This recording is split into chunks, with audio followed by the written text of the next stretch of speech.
Bien, messieurs, dames, bonsoir. Et je pense que le quart d'heure l'heure montée étant dépassé maintenant, presque dépassé, nous pouvons débuter cette séance du conseil municipal où un certain nombre de collègues soit sont excusés. Je pense notamment aux collègues qui sont en conseil métropolitain, qui vont peut-être pouvoir nous rejoindre. Jean-Claude Feugas qui était encore en séance il y a quelques minutes de cela.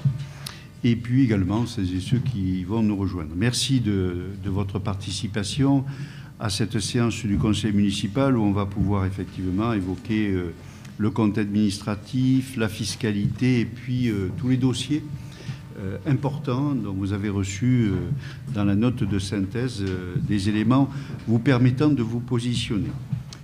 Une pensée particulière quand même entre ces deux séances. Nous avons perdu de nos collègues qui a siégé pendant de nombreuses années autour de cette table. Je pense à René Lacoste.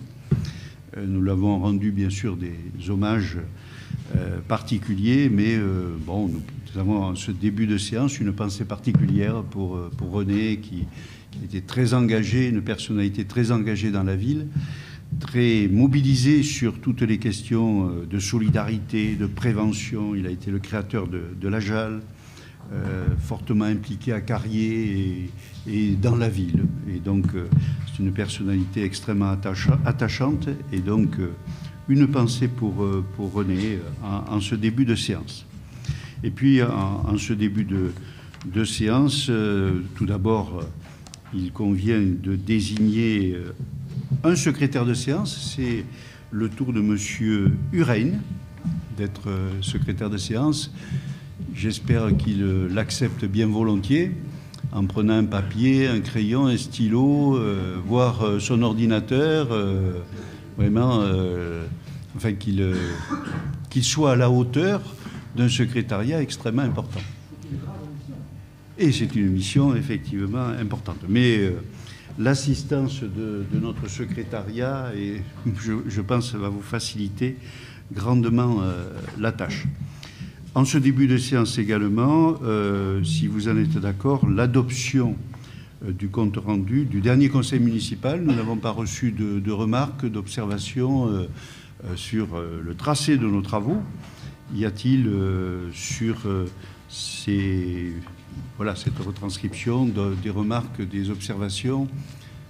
S'il n'y en a pas, nous pouvons le considérer comme adopté à l'unanimité et donc je vous en remercie.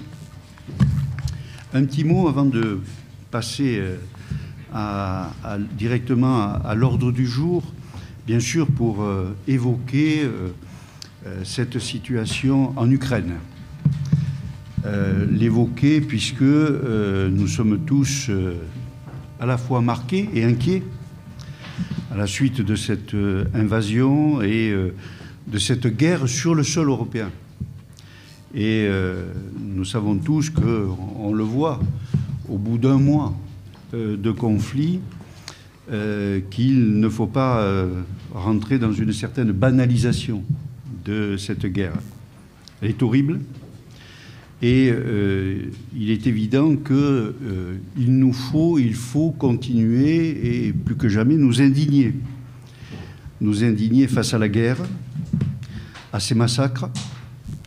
Et pour nous, la ville est dans notre responsabilité collective, et je vais l'évoquer, marquer notre solidarité, nous mobiliser et accueillir, continuer d'accueillir avec ces populations, et puis porter un message de paix, de fraternité face aux dangers qui nous menacent et qui menacent le monde. Soyons lucides, et qui menacent le monde. À la fois la guerre, mais aussi des menaces, on les voit poindre, de famine sur un certain nombre de territoires très dépendants, notamment des productions céréalières. Et on voit bien que depuis un mois, l'envahissement, nous mesurons ici, et je voudrais vraiment remercier à la fois la population et puis tous les acteurs de cette chaîne de la solidarité, nous mesurons le formidable engagement de nos concitoyennes et de nos concitoyens. Nous avons eu hier un point avec Madame la préfète sur la situation et sur l'hébergement, les réfugiés, la façon avec laquelle à la fois la région Aquitaine, où nous attendons actuellement 11 000 à peu près réfugiés, la Gironde, et on peut quand même souligner la volonté de solidarité des Girondines et des Girondins. Près de 5800 logements ont déjà été mis en avant pour abonder l'offre d'accueil. Et donc, Lormont prendra sa part. Lormont prendra sa part comme elle l'a toujours fait dans cette volonté de solidarité, en soulignant également l'universalité du droit d'asile. Il y a les Ukrainiens, mais nous avons toujours répondu présent et nous répondrons toujours présent, quelles que soient les populations. Et je voudrais remercier sur cette chaîne de la solidarité ces premières initiatives qui ont été portées dans la ville. Et remercier tout particulièrement, puisque nous avons été pratiquement la première ville à répondre spontanément et collectivement à une demande d'accueil le week-end dernier. Il y a sollicitation de notre ami Valdemar avec ce lien entre le Portugal, Varsovie, l'Allemagne et puis Lormont qui s'est mis dans la chaîne. Et je voudrais remercier toutes celles et tous ceux qui, en l'espace de quelques heures, j'allais presque dire quelques minutes, se sont immédiatement mobilisés pour répondre à toutes les préoccupations ou les problèmes ou les questions, c'était même pas des problèmes, les questions qui pouvaient se poser. C'est-à-dire la protection civile avec l'installation de 60 lits, nos services municipaux, c'était un week-end, mais immédiatement présents pour faire des repas, les élus sur le front, les personnels. Et ça donne quand même, voilà, ça fait chaud au cœur de voir que Lormont est vraiment au rendez-vous. Et je voudrais vraiment remercier la ville pour cette volonté de solidarité.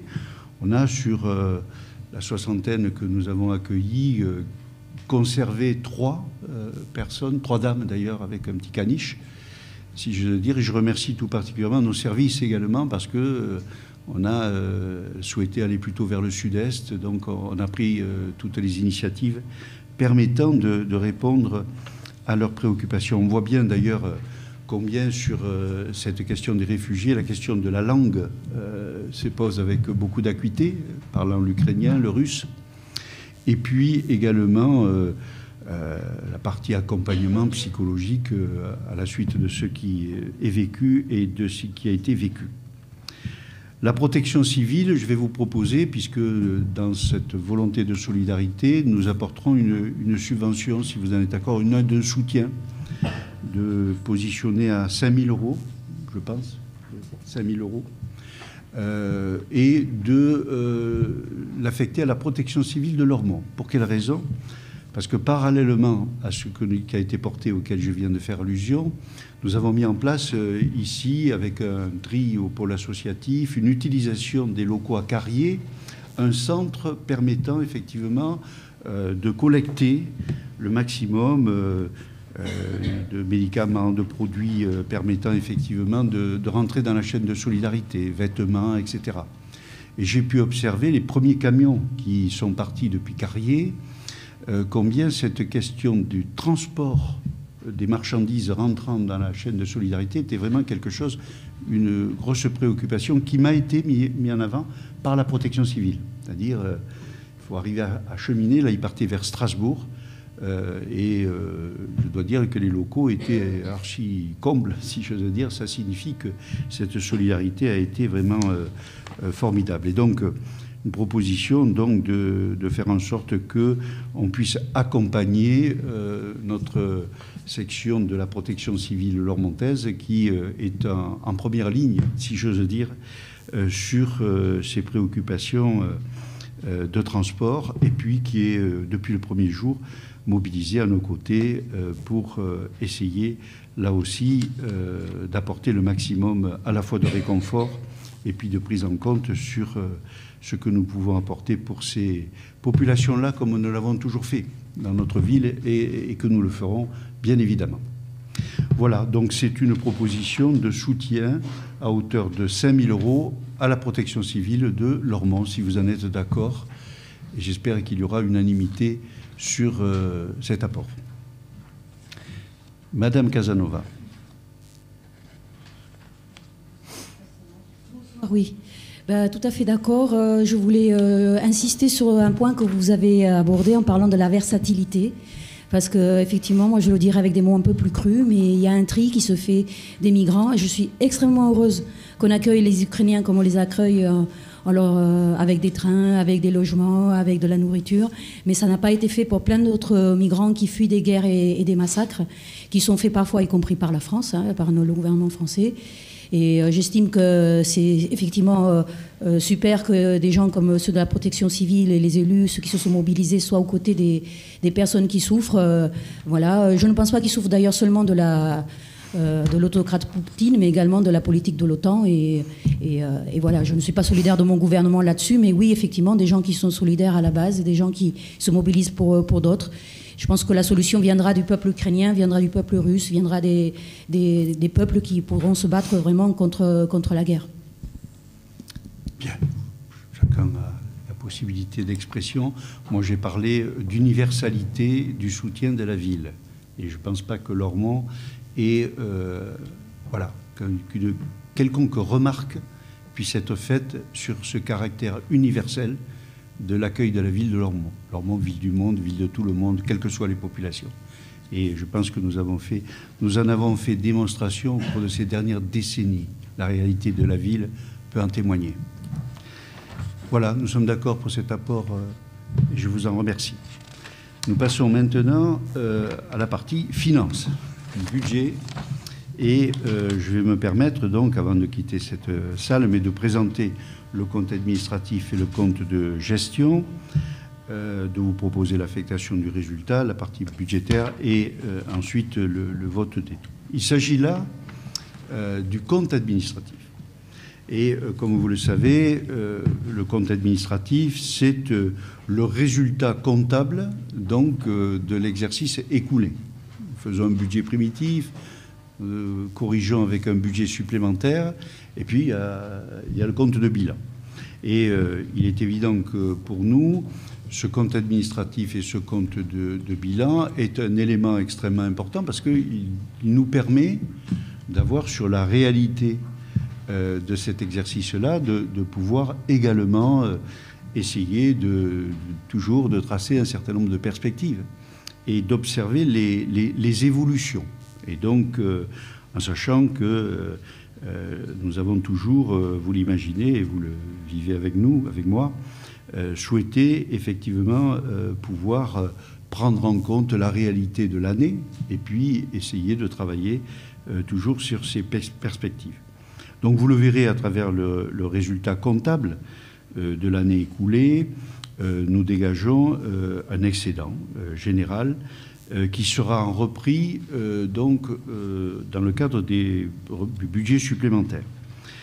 Et il est évident que cet excédent, ce résultat donc qui fait apparaître un résultat brut d'exercice de 190 802,16 €, après le travail, la prise en compte de notre programme d'investissement nous permettra de constater un excédent global toujours autour de ces 4 millions d'euros. Je vous donnerai bien évidemment le chiffre exact dans les documents que je vais vous présenter.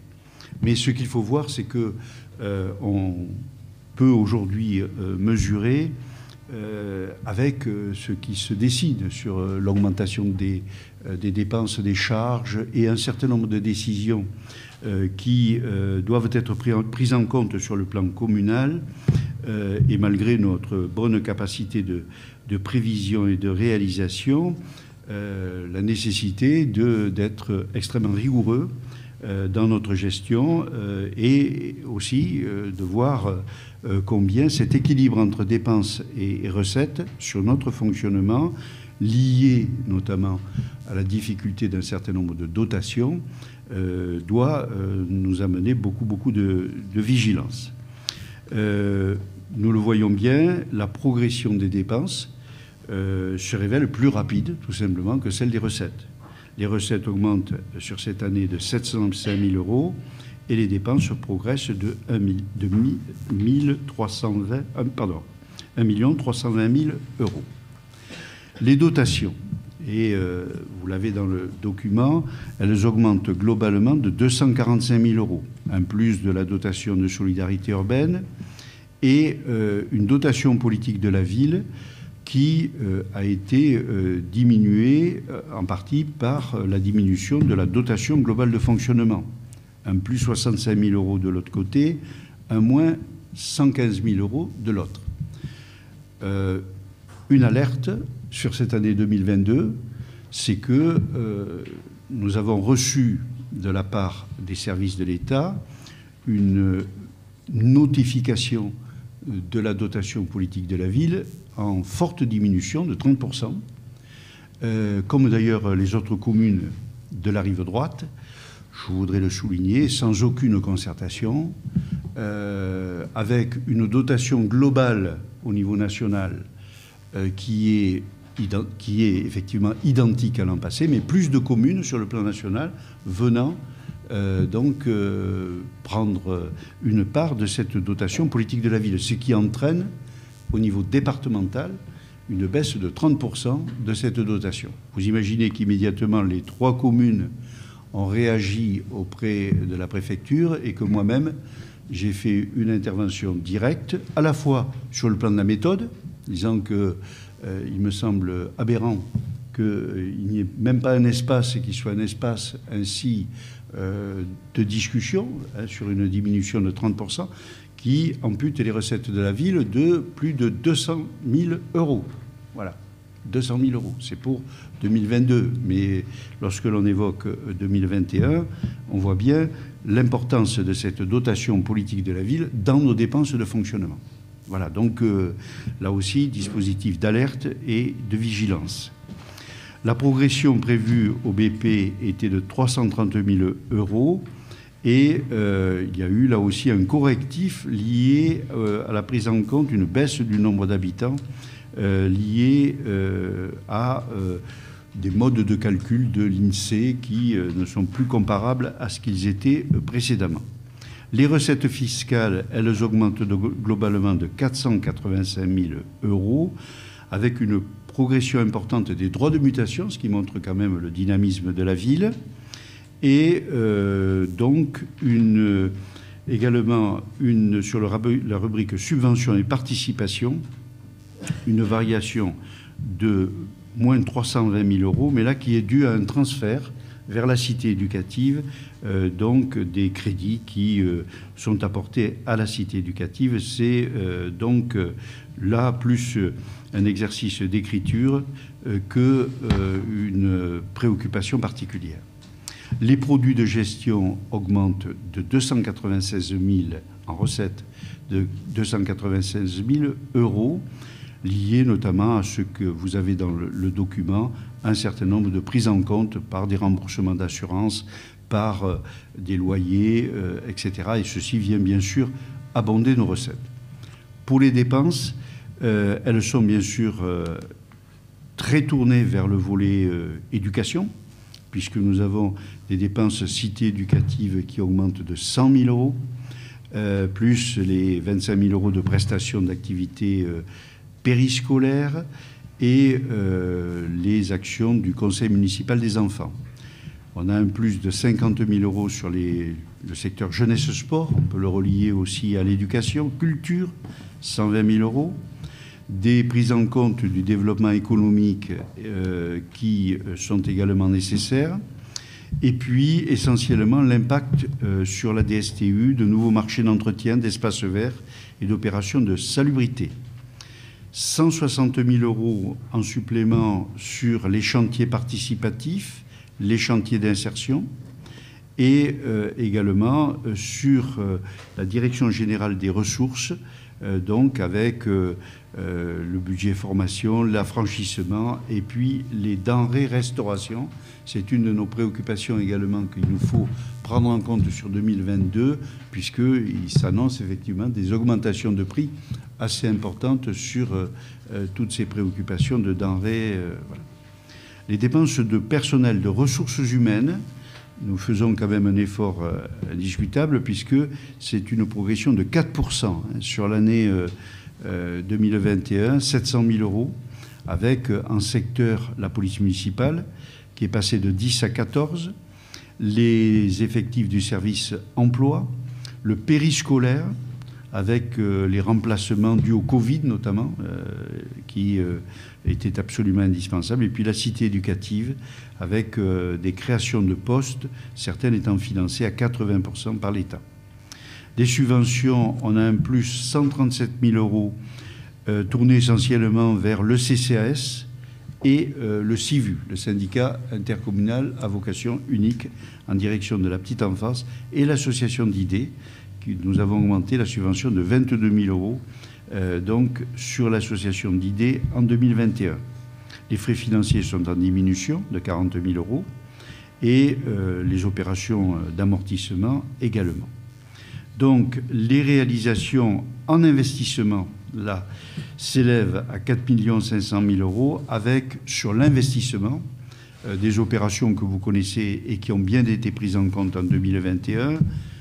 L'achèvement des travaux à l'esplanade François Mitterrand, des gros entretiens de travaux sur le patrimoine, l'avoir Blanchereau, mais également la décontamination des archives au pôle culturel, les modules, le réaménagement des modulaires, la reprise des cuisines centrales également, et puis des gros travaux dans les bâtiments scolaires, 400 000 euros, cours d'école Paul Fort et modulaire Grand Tressan.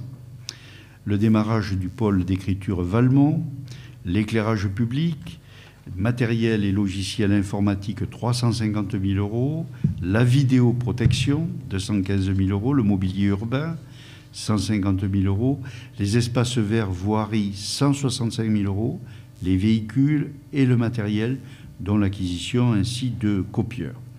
On a des taux de réalisation qui sont vraiment très intéressants au niveau de l'investissement, puisque avec Valmont, on sera autour de 90 à 92%, c'est-à-dire que dans la règle de l'annualité budgétaire, il est important de faire en sorte que cet investissement corresponde à nos prévisions, et donc nous ne bloquons pas ainsi des financements liés à des projets que nous ne pourrions pas mettre en place ainsi sur l'année. Les recettes, donc les dotations, 1 600 000.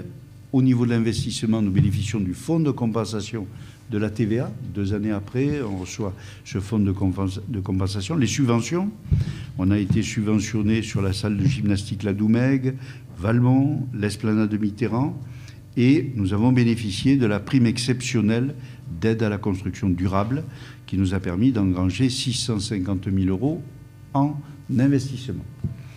Les opérations d'ordre, nous avons emprunté 2 millions d'euros, sachant que le recours à cette ressource de financement, nous avons, vous vous en souvenez des débats, souhaité effectivement ce recours compte tenu des taux qui étaient particulièrement bas et donc intéressants pour notre dépense, notre rubrique d'investissement. Voilà donc ce qui est le bilan de ce compte administratif 2021. Nous affectons donc, pour couvrir les besoins de financement, nous prenons sur notre autofinancement qui est de plus de 4 millions, 708 828,13 euros, et nous mettons en réserve, en excédent de fonctionnement, 4 039 600 000 euros. Cette réserve, bien entendu, vous la retrouverez au budget supplémentaire, et elle permettra d'amorcer et d'essayer de traiter ce budget supplémentaire, donc en sachant que nous avons sur ce budget supplémentaire les interrogations que je me suis permis de mettre en avant. Quels sont les éléments essentiels que je vais reprendre de ce compte administratif 2021? Nous avons une épargne de fonctionnement qui est toujours positive, mais qui se resserre. 190 000 euros en fin d'année. Traditionnellement, nous étions plutôt sur 800 000 euros. Vous voyez, 180, 10 000, 800 000 euros. Une exécution qui est très proche des prévisions. Et ça, je voudrais vraiment remercier tout particulièrement nos services, Laurent Fredon qui est à mes côtés, parce que ça signifie que l'acte prévisionnel du budget primitif, lorsque l'on met des chiffres, lorsque l'on met des objectifs, lorsqu'on fait le compte administratif, on est plutôt très proche des objectifs qui ont été fixés. Les dotations de péréquation sont soutenues en ce qui concerne l'État, 360 000 euros DSU, DPV. La DPV, c'est l'inquiétude pour 2022, bien évidemment. 2021, vous l'avez dans son apport. On a un bon dynamisme fiscal des bases, des droits de mutation. Nous faisons un effort d'investissement qui n'est vraiment pas négligeable. 1 650 000 euros d'investissement sur 2021. Ça signifie que le rôle moteur de la ville sur l'investissement, le travail donné aux entreprises, le travail donné ainsi au tissu artisanal, etc., il est toujours aussi important. Et sur 2021, nous n'avons pas augmenté les taux de fiscalité. C'était la 24e année où nous ne touchions pas au taux de fiscalité. Du reste, ce que je vous proposerai dans la foulée, c'est également de faire cet effort, parce que c'est un vrai effort sur 2022, et de maintenir nos taux de fiscalité. Et nous verrons bien évidemment dans le pilotage de l'année et à venir. Voilà, donc c'est un effort important puisqu'on maintient les taux de fiscalité pour la 25e année, ça fera un quart de siècle que nous n'avons pas touché à nos taux de fiscalité, et en sachant que la suppression de la taxe d'habitation fait que nous n'avons aujourd'hui que le foncier qui peut effectivement servir de base fiscale. Voilà un petit peu à grands coups de pinceau, si j'ose dire, ce compte administratif, ce compte de bilan. Et ensuite, je me permettrai de vous présenter le vote des taux pour l'année 2022 en vous proposant le maintien des taux. Parce que nos particuliers aussi, qui paient l'impôt, je sais combien, pour eux, la situation est également difficile avec les augmentations des charges et les prises en compte de toutes ces dépenses qui sont, pour les familles, extrêmement difficiles à couvrir. Et donc, je ne souhaite pas que pour cette année qui est ô combien difficile, on essaie de... Enfin, je vous propose que l'on essaie de maintenir le plus possible donc l'effort municipal.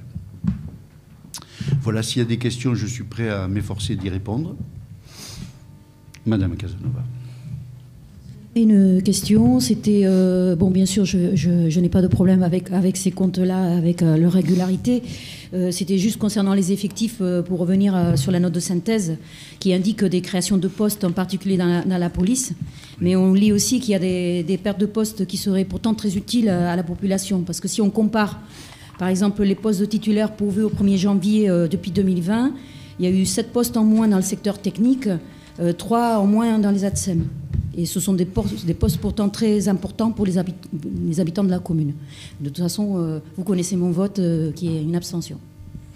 Je prends en compte votre abstention. Je veux surtout souligner qu'il n'y a pas eu de diminution de postes, loin s'en faut, dans les secteurs que vous évoquez. Du reste, c'est absolument impossible. Sur la cité éducative, nous avons créé 58 classes qui doivent être entretenues. Donc comment, en dehors de l'investissement, je pourrais, en tant que maire, faire en sorte que ces classes ne soient pas entretenues par des personnels qui sont nommés, etc. Et donc, voilà, nous avons porté, vous avez les effectifs de la police municipale, et ensuite, nous portons effectivement avec la Direction générale des services une gestion, je crois, la plus équilibrée. Non, il n'y a pas de diminution, vous le voyez bien, dans notre ville, de la partie ressources humaines, surtout lorsque vous voyez cette augmentation de 4% et la part de 54% à peu près des ressources humaines sur notre fonctionnement municipal. Voilà, Et faites l'étude comparative avec toutes les communes autour et vous verrez si ce n'est pas la ville de Lormont qui fait l'effort de plus dans ce domaine-là. Parce que j'ai toujours considéré, en tant que maire, comme d'ailleurs mes collègues qui m'entourent, que tout ce qui était mobilisation des ressources humaines et cette dimension du personnel était un vrai investissement dans la ville. Et lorsque on regarde ces chiffres, parallèlement à ces chiffres, il faut mesurer, comme vous le mesurez, j'en suis sûr, le caractère indispensable de ces engagements. Et une ville comme Lormont aura toujours un impact extrêmement fort dans toute la diversité des services, des ressources humaines et de l'engagement de nos personnels, que je remercie d'ailleurs tout particulièrement. Je l'ai fait en début de séance et croyez-moi, ce n'était pas un effet de manche. Pas de questions particulières? Eh bien, je vais me permettre de me retirer. Et je reviendrai pour le vote des taux.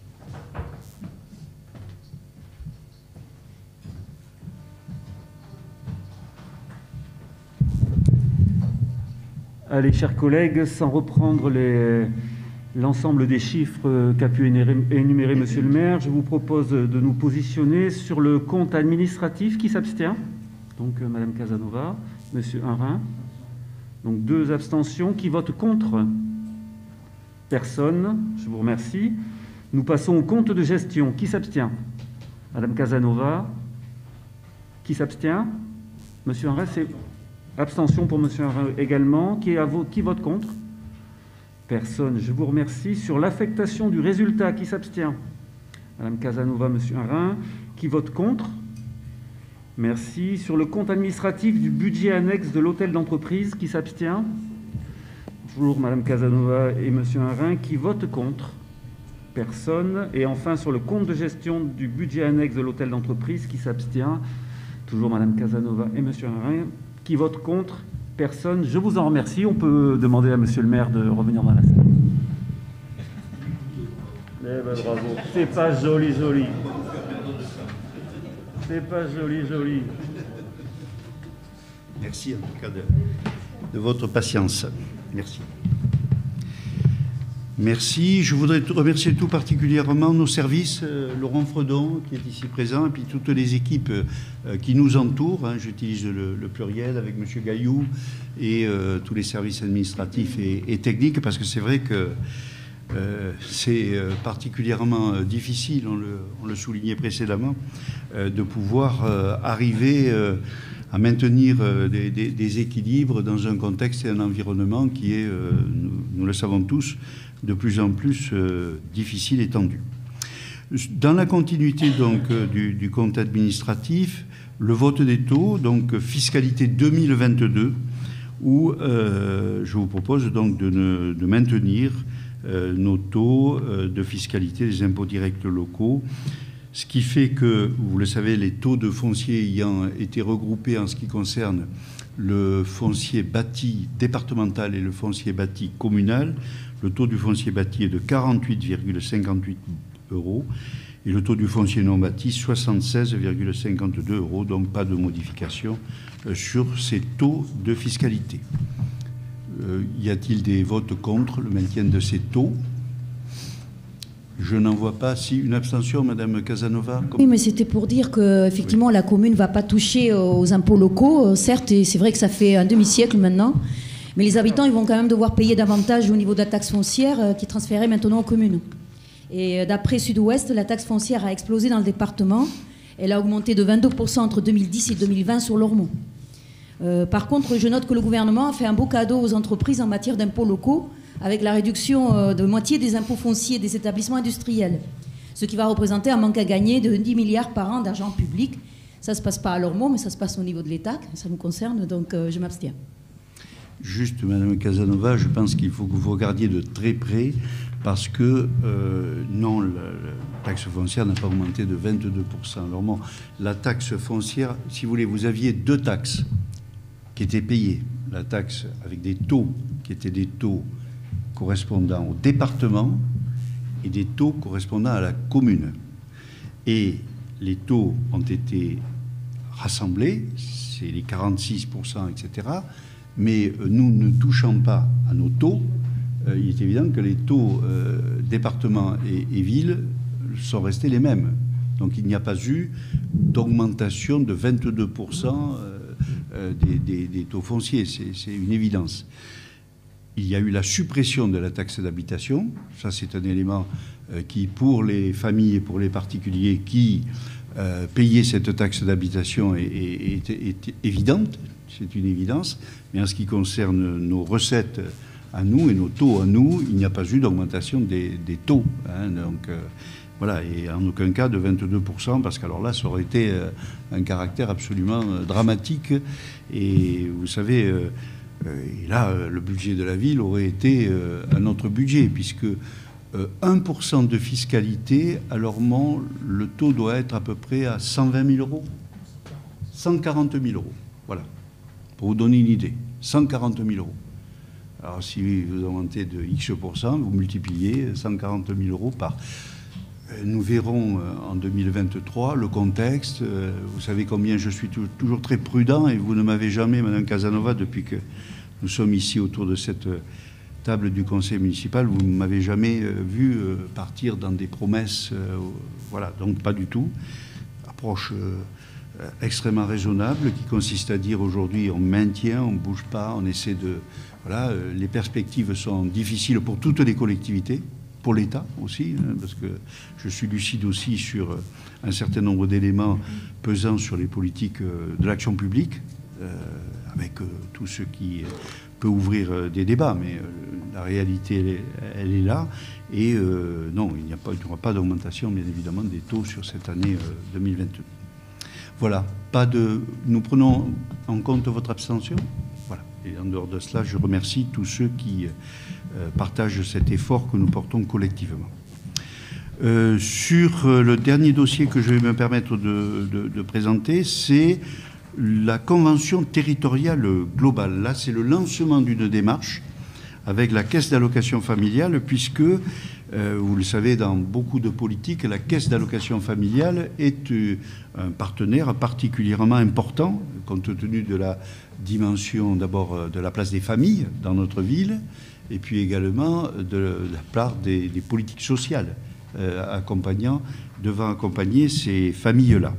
Et donc la caisse d'allocation familiale, aujourd'hui, souhaite que les nombreuses conventions de partenariat que nous avons dans toute une série de domaines, la petite enfance, l'enfance, la jeunesse, etc., toutes ces politiques-là puissent être rassemblées dans un seul document qui est une convention globale, souhaitant effectivement beaucoup plus de démarches d'ensemble, comme la caisse d'allocation familiale donc le propose. Nous avons rencontré Madame la directrice de la CAF donc le 17 janvier et il faudra que cette convention cadre soit signée avant la fin de l'année 2022. Ça va nous conduire bien évidemment à tout un travail sur le projet social de territoire que nous connaissons. C'est évident qu'on a tous dans chacune des politiques, que ce soit les projets éducatifs territoriaux, que ce soit les contrats en direction de la petite enfance, enfance-jeunesse, etc. On a déjà agrégé, bien sûr, dans chacun des domaines, une vision très claire de la situation sociale et du projet social de notre ville. Mais ça va nous permettre d'avoir une démarche transversale et d'avoir une vision sur cette offre de services globale, complète, innovante. Il faudra travailler sur l'innovation. Vous le savez, je place comme un des objectifs plus de proximité, plus de territorialisation dans nos politiques, parce qu'on voit bien aujourd'hui qu'il nous faut créer davantage de liens avec les familles et avec ce qui se vit dans la ville, dans les différents quartiers. Et ce contrat doit nous permettre d'avoir une approche donc transversale et en partant vraiment des besoins des territoires. Quelles sont les conséquences, bien sûr, pour les uns et pour les autres? Pour la caisse d'allocation familiale, ça permettra de regrouper les dispositifs et les services aux familles dans un document cadre. Pour la ville, de définir, de formaliser, d'affiner son projet social de territoire. Et nous savons tous un petit peu quels sont les points sur lesquels il faut qu'il y ait une réflexion dans le cadre de la territorialisation de ce projet social, parce qu'on voit bien que c'est une démarche qu'il nous faut aujourd'hui essayer d'engager d'une façon plus volontariste dans la ville. C'est une démarche transversale, exigeante bien sûr. Les champs d'action, je les ai évoqués, c'est la petite enfance, c'est la jeunesse, c'est la parentalité, tous ces éléments. Et puis l'animation de la vie sociale, l'accès aux droits, le logement, l'habitat, le cadre de vie, le handicap, la médiation numérique, tout ceci devant rentrer dans cette convention globale. Et ça va nous entraîner, bien sûr, sans doute, à un certain nombre de propositions un petit peu novatrices dans le cadre de ce plan d'action sur 4 ans, 2022-2025, et avec un plan d'action, une coordination. D'ailleurs, il est proposé dans le cadre de ce contrat le recrutement de quelqu'un qui coordonnera ainsi ce plan d'action, et ça me semble extrêmement important. Donc, une démarche de diagnostic partagé, mais les diagnostics, ils doivent être rassemblés, parce qu'il y en a dans beaucoup de domaines. Ils ont conduit à la mise en place de beaucoup d'actions importantes et de qualité au niveau de la ville.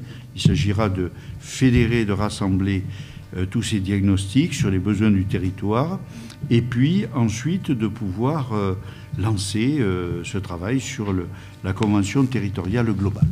Voilà, donc c'est essentiellement une délibération qui permet d'enclencher cette démarche et de prendre appui sur déjà tout ce qui est porté dans la ville. Il s'agit évidemment, mais de pouvoir valoriser tout ce qui est porté, donner beaucoup plus de sens, je dirais, transversal, faire mieux travailler les différents acteurs ensemble, et puis plus proche aussi des familles, des besoins, de la réalité du vécu, dans chaque territoire et dans chaque quartier de notre ville.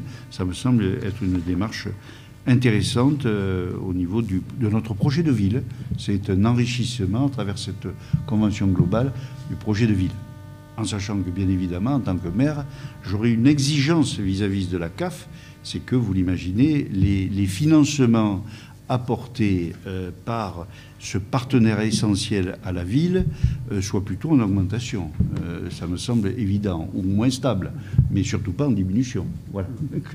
Parce que nous avons une réalité qui nécessite des partenariats toujours soutenus de la Caisse d'allocation familiale. Êtes-vous d'accord avec cette démarche transversale ?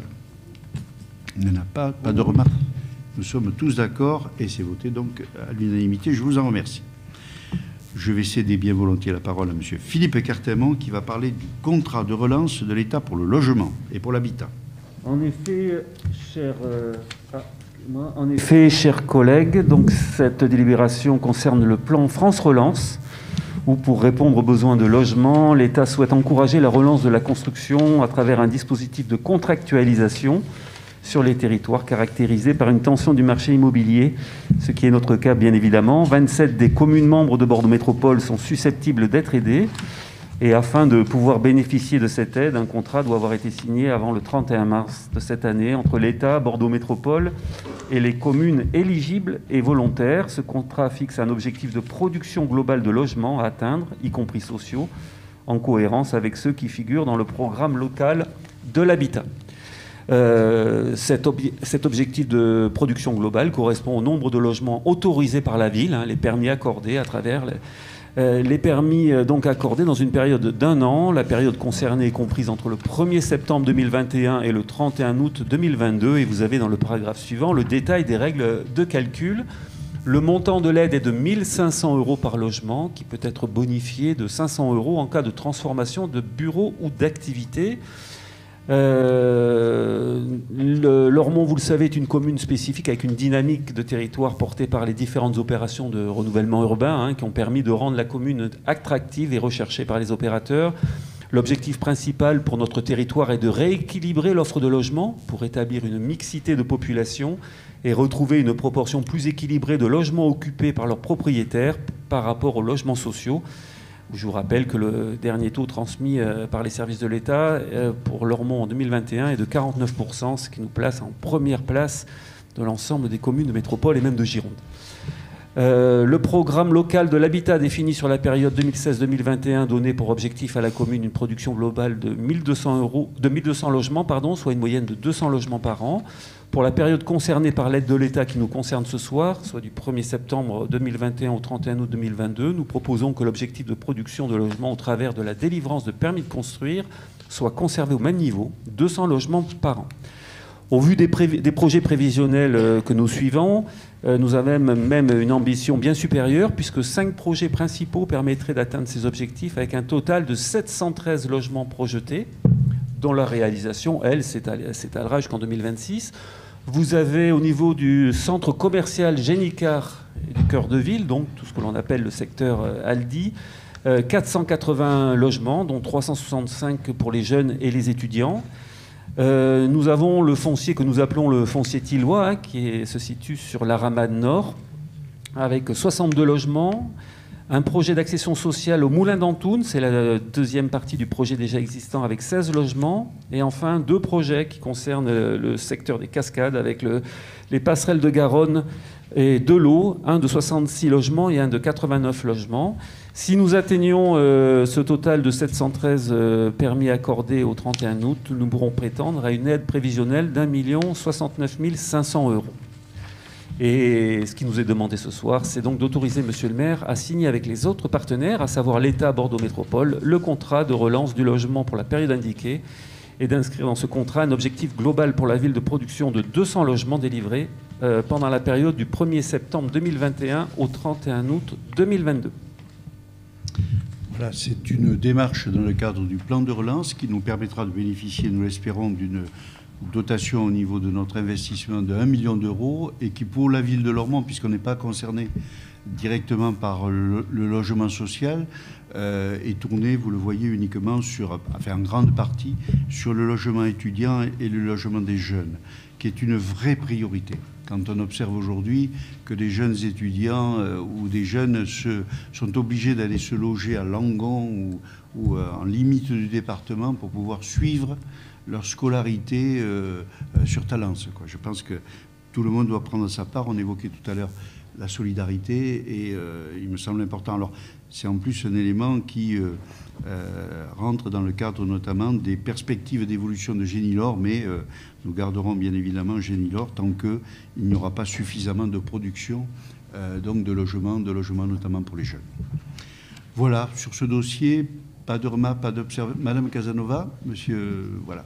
D'abord, j'avais une question, oui. Parce que je n'ai pas pu venir au conseil privé. C'est concernant donc, justement Génilor, puisqu'il me semblait qu'à un moment, on avait parlé que ça serait à la Butinière, et maintenant, je n'ai pas bien compris. Donc, du coup, si ça concerne ces logements étudiants-là. Oui. Et non, moi, sinon, j'avais prévu d'intervenir sur le plan de relance, parce que selon le premier bilan qui avait été fait pour les collectivités locales en mai dernier, donc ça fait un an, presque un an, le gouvernement avait indiqué que sur 100 milliards d'euros du plan de relance, il y avait 10,5 milliards qui devaient bénéficier aux collectivités locales, donc 5,3 milliards avaient déjà été mobilisés fin 2020.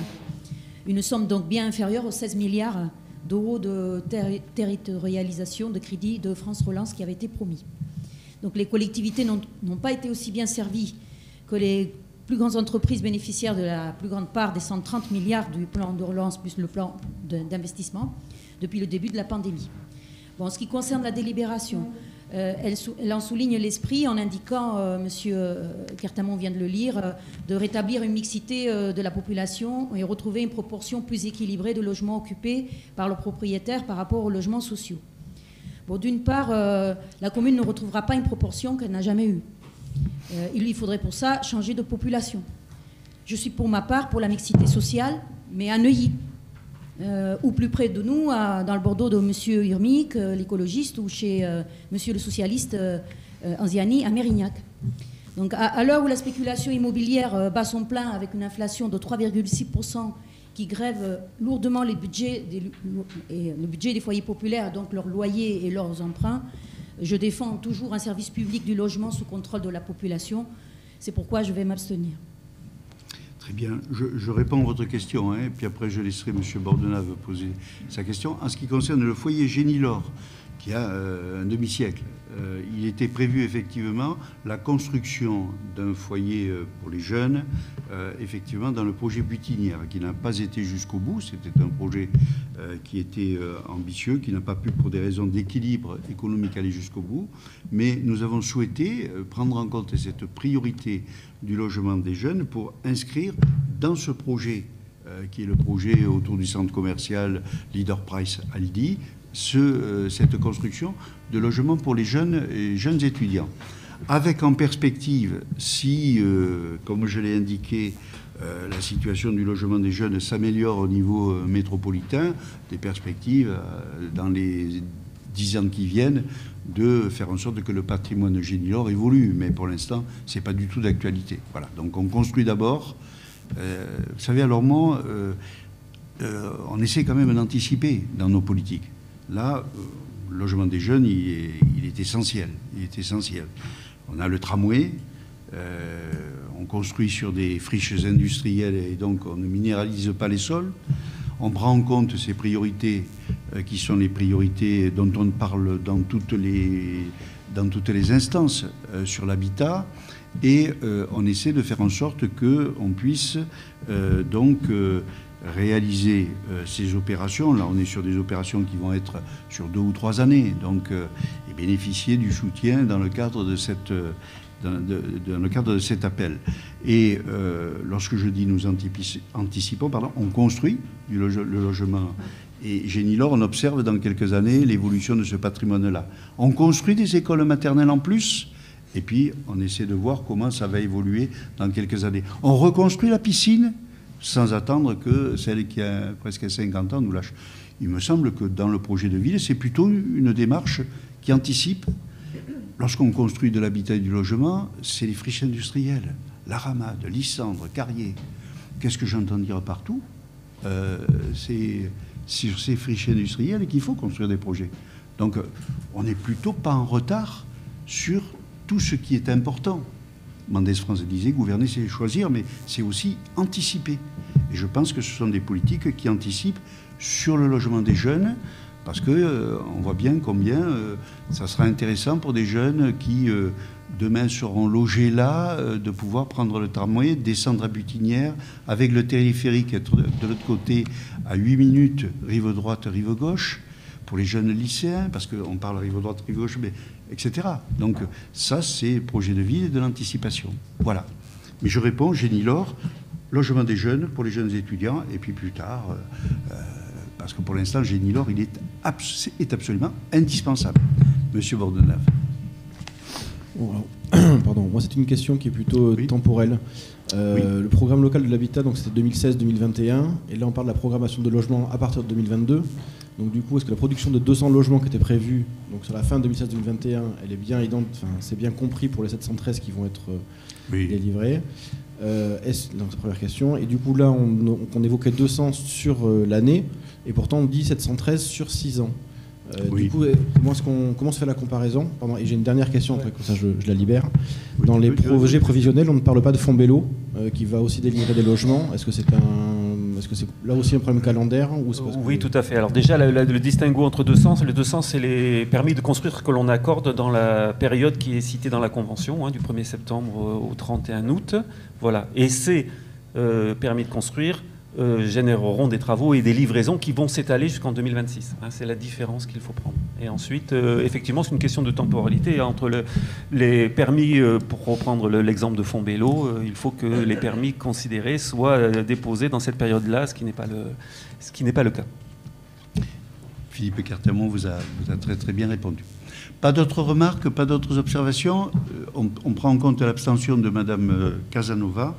Et donc on soutient bien évidemment ces dispositifs. La convention de gestion et de transfert donc sur les établissements scolaires métropolitains. Là aussi, il y a une délibération extrêmement importante, puisque lors du Conseil métropolitain du 27 septembre 2019 a été validée la prise en charge par Bordeaux Métropole des travaux de mise en état correct des bâtiments scolaires très anciens dont elle est encore propriétaire avant leur transfert aux communes. La délibération a prévu que des conventions soient signées entre les communes et Bordeaux Métropole pour préciser les modalités d'application de cette décision, notamment pour la gestion des équipements scolaires. Ce processus repose sur la validation d'une convention cadre précisant les modalités de gestion et de transfert de l'ensemble des écoles concernées entre Bordeaux Métropole et nous. C'est l'objet de la délibération sur laquelle nous échangeons ce soir, et d'une convention par école qui précisera ensuite la nature exacte des travaux pour chaque site. La présente délibération a donc pour objet d'entériner la convention de gestion et de transfert pour les écoles maternelles Condorcet, Michel Montaigne, Eugène Leroy, Rosa Bonheur, et les écoles primaires Condorcet, Albert Camus, Marcel Pagnol et Jean Rostand. Elle précise les modalités de gestion de ces écoles avant leur mise en état correct, à savoir un transfert de propriété à la ville des équipements non scolaires de compétences communales, les locaux périscolaires, les logements de fonction, etc. Et le transfert de gestion à la ville des équipements scolaires avec une répartition des responsabilités et des travaux à compter de l'ordre de service de commencement des travaux, la métropole finançant ces travaux sans conditionnalité financière tant que les travaux de mise en état correct n'ont pas débuté. Reprise dès à présent à la charge de la ville des prestations de maintenance des installations de chauffage, installations techniques et des contrôles périodiques réglementaires. Il faut préciser dans ce schéma global des mises en état correctes qu'il est prévu que soient désaffectées 2 écoles maternelles, Eugène Leroy et Montaigne, et qu'une maternelle neuve sera construite.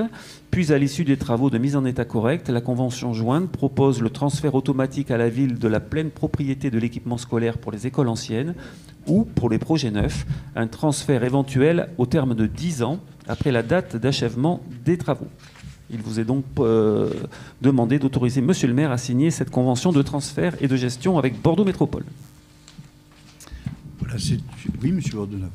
Une question là aussi de temporalité. Est-ce que la programmation des réfections des écoles, est-ce qu'elle a déjà été réalisée par Bordeaux Métropole? Est-ce que déjà on a une estimation de savoir quand est-ce que les écoles seront réhabilitées, puisque quand on a vu Jean Rostand, le temps qu'il a fallu pour lancer les travaux, pour éviter que là on reprenne aussi des années devant nous. Tout à fait. C'est un travail qui est encore en cours avec Bordeaux Métropole, et c'est pour ça qu'on aura une convention ensuite école par école quand les calendriers seront très précis, ce qui est très important pour nous, car nous tenons absolument à ce que la planification des travaux soit validée avant qu'il y ait le moindre processus de transfert vers la ville. Voilà, Philippe vous a répondu. C'est vrai que c'est une grosse préoccupation pour nous d'avoir une planification des travaux de Bordeaux Métropole qui soit conforme à ce que Bordeaux Métropole annonce, et qui est quand même une difficulté majeure. Bien qu'aujourd'hui, vous le savez, sur les réalisations de travaux, je suis là aussi un petit peu...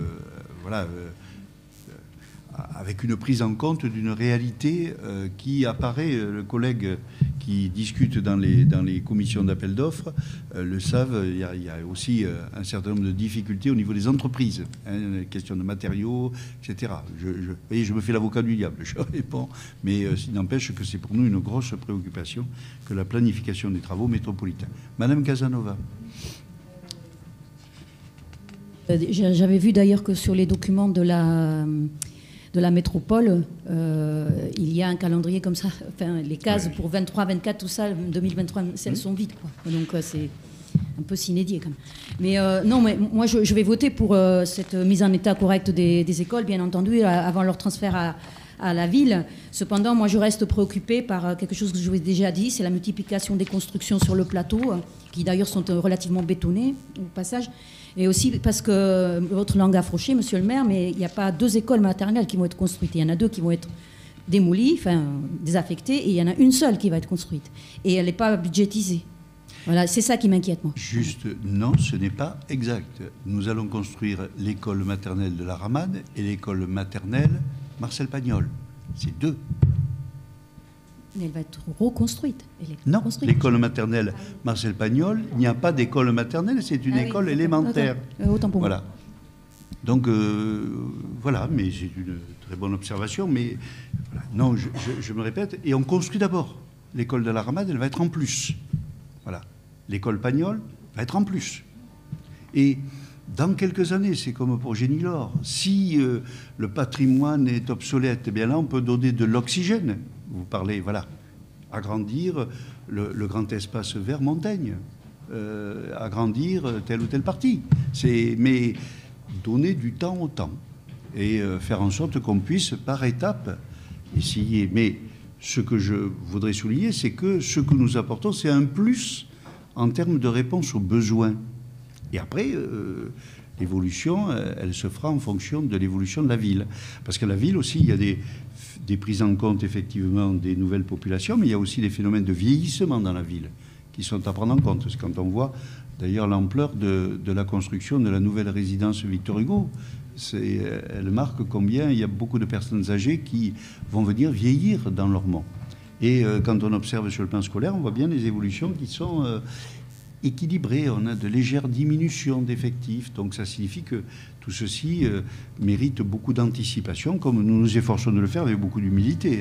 Beaucoup d'humilité. Voilà. Mais nous construisons plus d'écoles maternelles que nous n'en avons dans la ville, puisque nous en construisons 2 en plus. Voilà. Pardon ? Oui, mais dans quel document ? Parce que ça concerne le transfert de la métropole. Mais ça concerne le transfert en métropole. On ne peut pas transférer à la métropole quelque chose qui n'existe pas, puisqu'on va construire des écoles nouvelles. Là, ce sont des écoles qui existent dans la ville. Jusqu'à maintenant, elles étaient entretenues par la métropole. Comme il y a une délibération globale, la métropole disant, les communes sont beaucoup plus en capacité de prendre en compte l'entretien, etc., parce que plus de proximité. Donc c'est un bras de fer, et je voudrais remercier vraiment là aussi les services, entre les services de la ville et les services métropolitains, pour trouver l'équilibre entre nous acceptons de prendre en compte effectivement au nom de la proximité le suivi d'un certain nombre de travaux, mais attention, il faut des plafonds, pas de prise en charge trop lourde au niveau de la ville. Mais c'est le patrimoine existant. Parallèlement à ce travail de prise en compte et la temporalité qui a été évoquée, la métropole doit remettre à neuf ce patrimoine-là. Et nous ne le prenons en compte, pour répondre à M. Bordenave, non pas au moment où il y a un permis de construire, mais quand les travaux, voilà, ça a été tout le bras de fer, sont lancés, ça a été tout le bras de fer pour les raisons, et vous avez tout à fait raison de le souligner, qu'il y a souvent des décalages entre le papier et puis la réalité.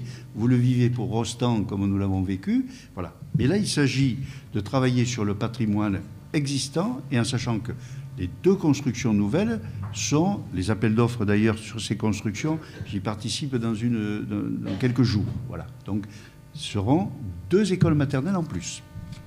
Voilà, j'ai apporté, mais Philippe l'avait fait parfaitement, des compléments nécessaires à la compréhension de ce dossier. Pas de remarques, pas d'observations, nous sommes tous d'accord ? Nous passons maintenant au programme d'intérêt général avec Jean-Noël Goetz. Il y a d'abord la citoyenne Solévan. Ah, excusez-moi. Oui, voilà, parce que c'est important. C'est un projet particulièrement enthousiasmant, à la fois vertueux et pédagogique, qui concerne un partenariat que nous vous proposons de nouer avec l'association Solévan. C'est une association, une société citoyenne qui porte et réalise des projets de production d'énergie en véhiculant un message positif et pédagogique auprès de la population sur des thématiques liées à la maîtrise des dépenses d'énergie, la lutte contre la précarité énergétique, la production et la distribution d'énergie renouvelable dans une approche de sobriété et d'autonomie. Suite à la manifestation d'intérêt spontané déposée par cette association, la ville de Lormont a publié officiellement un avis d'appel à candidature pour la pose de panneaux solaires photovoltaïques situés sur les toits du pôle éducatif Romain Roland à Lormont.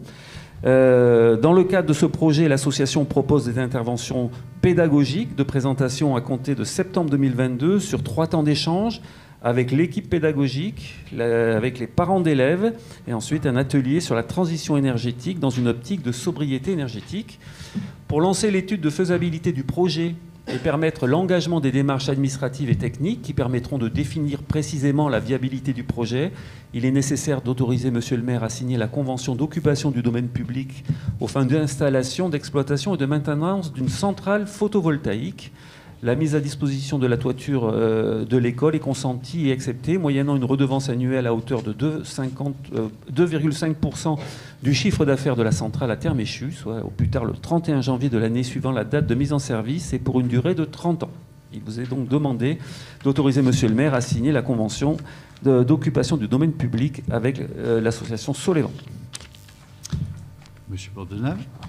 Dans les projections de production, est-ce qu'on sait si ça suffira par exemple à couvrir les besoins de l'école, plus que l'école, moins que l'école, juste pour avoir une idée de... Alors en fait, la particularité de ce système, c'est qu'en fait la production électrique va être réinjectée dans le réseau global. En fait, voilà, c'est ça. Mais en masse, bien évidemment, bien plus importante. Hein, bien plus importante. Et le volet pédagogique continuera année après année, hein, puisqu'il est destiné à sensibiliser le quartier, les parents, etc. Pas d'autres questions? Ah pardon, monsieur Jean-Claude Fugasse. Il y a un paragraphe qui est là avec le 2%,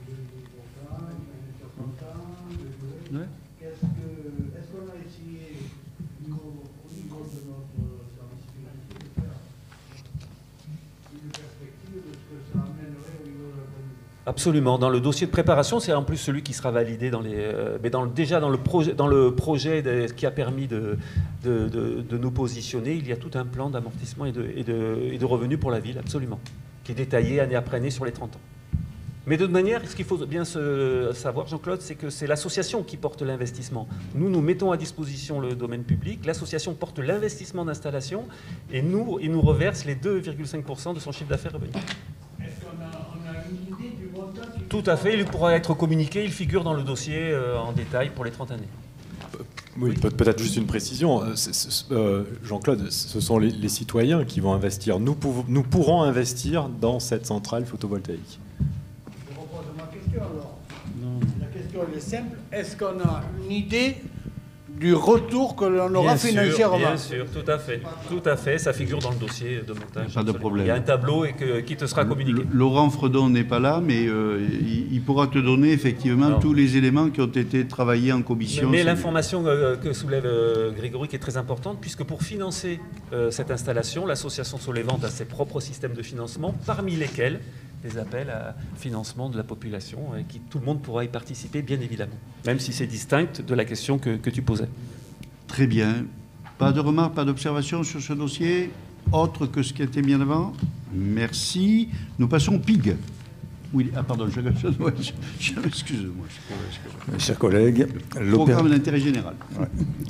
L'opération programmée d'amélioration de l'habitat, renouvellement urbain et opération de restauration immobilière qui a permis de lutter contre le mal logement et de procéder au versement de subventions pour des aides aux travaux aux propriétaires occupants et aux propriétaires bailleurs se poursuit à travers le programme d'intérêt général, le PIG 3, le réseau de la réhabilitation de Bordeaux Métropole pour les périodes 2019-2024. Le dossier est aujourd'hui concerné par les aides du PIG 3 au titre de la précarité énergétique. Il se situe dans le Vieux-Bourg pour un montant des travaux de 21 945,96, un total de subventions de 20 117,39, dont une participation demandée pour la commune de 3 000 €. Le reste à charge pour le propriétaire occupant de 1 828,57. Ce dossier a été examiné et validé en commission de ville durable le 3 mars 2022. Il est donc demandé au conseil municipal de valider l'attribution de l'aide financière aux propriétaires occupants, d'autoriser monsieur le maire à verser l'aide financière pour le financement des travaux aux propriétaires occupants du Vieux-Bourg pour la somme de 3 000 €. Nous sommes d'accord sur ces dossiers qui sont des dossiers importants. Je voudrais vraiment remercier Jean-Noël de son engagement là, sur le logement, l'habitat, parce qu'il y a quelques dossiers qui sont présentés, mais c'est un engagement très fort au quotidien. On mesure combien ce programme d'intérêt général est important pour notre ville. Et donc, avec les remerciements, pas de questions particulières. Nous validons, comme nous le faisons à chaque fois, ce programme d'intérêt général. Le projet alimentaire de territoire, c'est Théma Dufaux qui va nous présenter ce dossier-là. Important, le projet alimentaire de territoire avec le plan de financement, l'opération Quartier Fertile, qui est une opération extrêmement importante. Théma, vous avez la parole. Merci. Alors, la mise en œuvre d'une politique publique de transition alimentaire sur le territoire du Grand Tressan des villes rive droite allie le développement d'une alimentation de qualité accessible au plus grand nombre à une démarche environnementale, éducative et sociale. Elle s'inscrit dans un cadre législatif national pour l'agriculture et l'alimentation. Depuis 2019, le GIP-GPV est engagé aux côtés des villes avec le soutien de partenaires institutionnels, État, région Nouvelle-Aquitaine, département de la Gironde, métropole de Bordeaux, dans le développement et la mise en œuvre d'un projet alimentaire de territoire, PAT. Le PAT de la rive droite souhaite relever 4 enjeux majeurs qui encadrent son plan d'action. L'engagement de la restauration collective publique dans la transition alimentaire, 6 000 repas par jour préparés à l'attention des jeunes et des seniors des 4 communes, Cuisine centrale de Bassins et Lormont, le CIREC pour ce nom et Florac. Le développement d'emplois et de compétences par l'insertion et la formation, notamment à destination des populations des quartiers prioritaires de la politique de la ville. L'implication du secteur de la recherche dans la définition et la mise en œuvre du projet pour favoriser son évaluation et son développement. Et enfin, la sensibilisation des publics et la formation des acteurs afin de favoriser l'adhésion pour des changements réels et durables des pratiques alimentaires. Donc un programme d'action. L'un des objectifs principaux du PAT Rive Droite correspond au développement d'activités maraîchères pour favoriser un approvisionnement local de la restauration collective publique du territoire. Plusieurs fonciers ont été ou vont être identifiés en ce sens. À Lormont, plus ou moins 3 hectares cultivables. À Florac, plus ou moins 3 hectares cultivables. À Bassins, plus ou moins 2 hectares cultivables. Et à Senon, plus ou moins 1,5 hectares cultivables. Au total, nous avons environ 10 hectares qui sont envisagés sur les 4 villes. Ces exploitations pourront approvisionner la restauration collective publique, toute ou majeure partie de la production, être support de formation et d'insertion, notamment à destination des habitants des QPV, quartiers prioritaires politiques de la ville, et intégrer une vocation pédagogique à destination du grand public, intégration du projet socio-éducatif de la collectivité, et enfin s'inscrire dans une gouvernance publique-privée à l'échelle du territoire du grand projet des villes intercommunales. Une opération. À Lormont, la mise en œuvre du projet alimentaire de territoire passe par l'aménagement de la parcelle agricole 249 AK 477 située au Grand Tressan et classée en zone NE. Au PLUI, donc zone naturelle de loisirs, zone naturelle de loisirs et d'équipement au plan local d'urbanisme intercommunal. Cet aménagement consiste dans la pose de clôture, la préparation du sol, l'accès à l'eau et à terme à l'aménagement d'un bâti agricole. Le coût prévisionnel est de 130 000 € hors taxe, financé de la manière suivante. Donc, on a le tableau, oui. Oui, vous voyez le tableau. Donc, les communes participent à 25% pour un taux de participation, ce qui fait un montant hors taxe de 32 500. Ensuite, l'État, l'ANRU et les quartiers fertiles participent à 50%, soit un montant hors taxe de 65 000. Bordeaux Métropole, CODEV 5. Oui, dans le CODEV 5. D'accord, participe à la hauteur de 25% pour un montant hors taxe de 32 500, ce qui fait donc un total pour les organismes financeurs de 100%, et en tout, ça fait, on a dit, 130 000. Donc il est demandé au conseil municipal d'approuver le programme présenté ci-dessus et son plan de financement, d'autoriser monsieur le maire à déposer les dossiers de demande de subvention auprès des organismes financeurs concernés, d'autoriser monsieur le maire à signer tout acte nécessaire à l'exécution de la présente délibération. Le programme d'action et sa mise en œuvre opérationnelle à Lormont ont été étudiés lors de la commission Ville durable du 3 mars 2022. Très bien, donc c'est un projet alimentaire de territoire extrêmement important, là aussi, qui s'appuie aussi sur ce qui a été déjà expérimenté. Je rappelle qu'on avait sur les terrains du Grand Tressan l'an passé beaucoup déjà pu observer des perspectives intéressantes en termes de maraîchage. Nous étions presque devenus la capitale métropolitaine de la courgette. Donc c'est de belles perspectives, mais pas que de la courgette uniquement. On va avoir sans doute beaucoup de développement. Et puis surtout, c'est un projet intelligent, en liaison avec nos cuisines centrales, avec aussi tout le travail qui peut être fait sur le plan éducatif, sur le plan pédagogique. Et vraiment, ça me semble, dans le cadre de cette opération Quartier Fertile, un projet valorisant pour notre ville. Et je remercie Gemma de cette parfaite présentation. Y a-t-il des questions, des remarques, des observations? S'il n'y en a pas, nous le considérons comme adopté.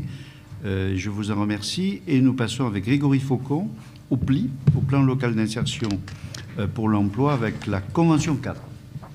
Oui, monsieur le maire, chers collègues, dans le cadre de la politique de lutte contre le chômage et l'exclusion, des plans locaux pluriannuels pour l'insertion et l'emploi ont été créés afin de faciliter l'accès ou le retour à l'emploi des personnes en situation de précarité.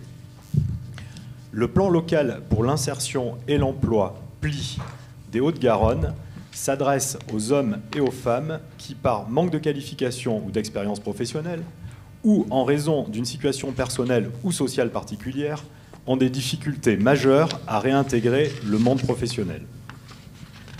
Ce dispositif accompagne vers l'emploi durable des personnes exclues du marché du travail et concerne l'intervention de 2 référentes PLI sur notre commune, avec un cahier des charges précisant leur mission, ainsi que des critères de performance quantitatifs et qualitatifs.